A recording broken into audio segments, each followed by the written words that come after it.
вечер од Вашингтон, ова е гласот на Америка на македонски. Јас сум Јулија Велковска. Користењето на груби техники за испрешување врз лица осомничени за тероризам деновиве го окупира вниманието на јавноста, откако председателот Обама обелодени 4 меморандуми од претходната влада на оваа тема. Еве ги најновите моменти.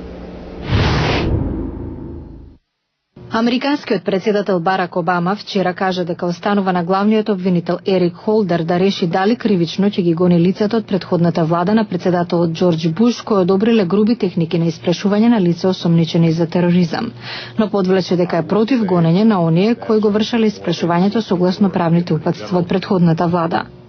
Обама за својот потек минатата недела да ги објави меморандумите што ги изложуваат методите на испрешување на ЦИА, коментираше дека била една од најтешките одлуки што морал да ги донесе. За меморандумите што објаснуваат груби техники на испрешување како лишување од спиење и симулирање на давење, кажа дека покажале како САД го губат своето морално влијание. Поранешниот подпредседател Дик Чейни во интервју за ТВ мрежата Fox ја бранеше употребата на груби техники, тврдејќи дека тие дале резултати. Чейни побара владата да ги објави останатите меморандуми, коментирајќи дека тие би придонеле за честна дебата по прашањето. За време на посетата во ЦИА во понеделникот, Обама рече дека решил да ги објави документите поради исклучителните околности во врска со нив, а додаде и дека поголем дел од информациите во нив веќе се познати на јавноста. Критичарите тврдат дека нивното објавување ја подкопува националната безбедност. Според еден од меморандумите, симулирањето на давање купно било употребено врз два клучни притвореници најмалку 266 пати. Поранешниот агент на ЦИА, Џон Киријако, во 2007 изјави дека само 35 секунди на симулирање на давање резултирале во тоа наводниот оперативец на Ал-Каида Абу Забајди да даде клучни информации што помогнале САД да спречат неколку терористички напади. Праксата на симулирање на давање прекинала во 2006.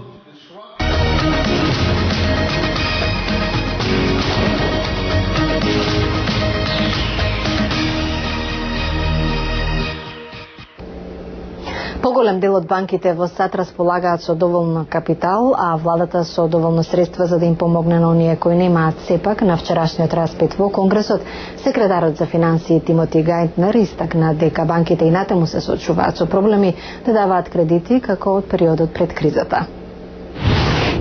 Според Гајтнер, повеќето банки спаѓаат во категоријата со добар капитал.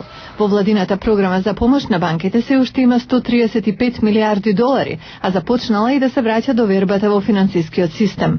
Тој гледа позитивни знаци во меѓубанкарското позајмување, но предочи дека постои значително опаѓање во трговските, индустриските и потрошувачките кредити. Гајтнер смета дека регулаторите треба да фрлат погледи на здравието на банките поединачно и на способноста на финансискиот систем во целина. Прво, дали институциите има доволно капитал да дават кредити и второ, дали системот во целина работи во полза на опоравување на американците од кризата. Владиниот оддел за финансии подготвува нови правила за ограничување на платите на директорите чии компании добиле владина помош, рече Гајтнер. Телото што раководеше со распитот во Конгресот изврши притисок владата да најде подобар начин да утврди дали успеала програмата за помош на банките и финансиските институции тешка 700 милиарди долари. Ричард Нейман е главен контролор на банките во Њу Јорк. Зошто луѓето не забележуваат напредок во програмата? Можеби затоа што е тешко да се видат резултати за месец-два, но можеби затоа што работите не се одвиваат така како што би сакале. Вчера посебен владен инспектор кој истражува на оваа тема извести дека не постои голема контрола врз програмата и дека има ризик од проневера. Во извештајот стои дека американците имаат право да знаат како се трошат парите што ги дале за даноци.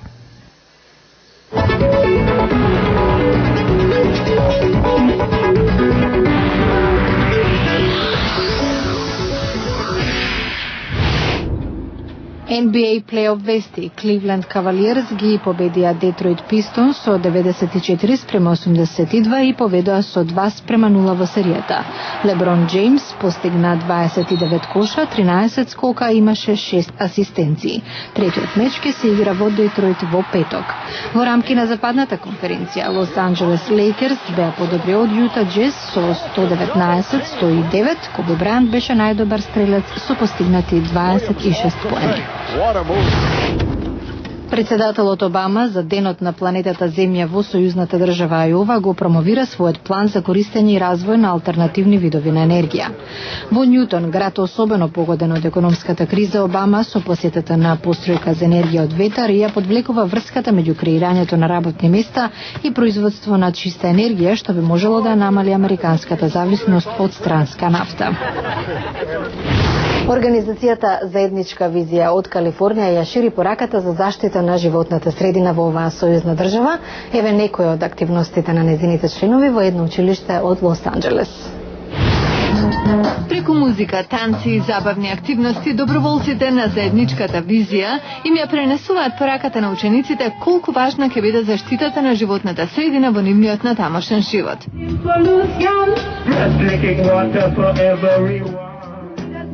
Основното училиште Хармони дојдоа со автобус што користи гориво од употребено масло за готвење.